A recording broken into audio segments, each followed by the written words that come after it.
Ils seront tous trois vissés devant la télévision, le 4 janvier 2022, pour regarder le téléfilm Le Voyageur. Comédien à succès, Bruno Debrand est également un homme heureux sur le plan personnel. Marié à Marie Kremer et papa de 2 fils, Bruno Debrand incarne Yann Kandinsky dans le téléfilm Le Voyageur, diffusé sur France 3 le 4 janvier 2022. Mais la grande traversée, c'est loin des caméras et des plateaux de tournage qu'il la vit chaque jour. Loin du tumulte et des enquêtes. Auprès de la comédienne Marie Kremer, il mène un quotidien paisible. Marié à sa douce depuis l'année 2012, il est papa de 2 fils, Nino, né le jour de la Saint-Valentin 2016, et qui a donc 5 ans. Et un petit dernier, Gary, qui a vu le jour plus récemment, le 26 janvier 2019 bien sûr. Comme tout parent, Bruno Debrand et Marie Kremer protègent leurs enfants au maximum. Mais l'envie est parfois trop forte. Sur les réseaux sociaux, papa et maman partagent de rares instants de vie. C'est ainsi qu'il est possible de voir, de près ou de loin, Nino et Gary grandir à leur rythme. Bien que leur visage soit le plus souvent camouflé par une ombre, un angle, un élément de décor, il est possible de l'affirmer, ils ont tous deux hérité de la chevelure blonde de leur mère. Tu as bouleversé ma vie.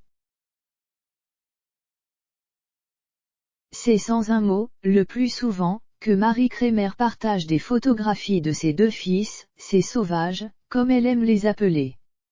Comme tu as bouleversé ma vie, déclarait-elle simplement, en août dernier, dans les bras de l'un de ses chéris. Difficile, en revanche, d'en savoir plus sur leur vie de famille ou sur la manière dont Bruno Debrand, 52 ans, a rencontré sa chère et tendre.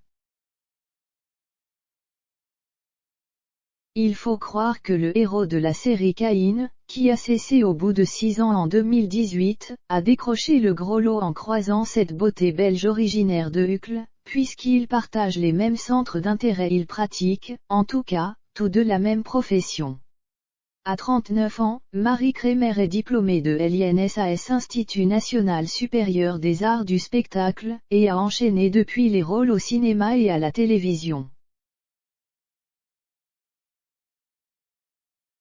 Sa première performance sur grand écran, dans J'ai toujours voulu être une sainte, lui a même valu un prix au Festival international de films de femmes de Créteil en 2004.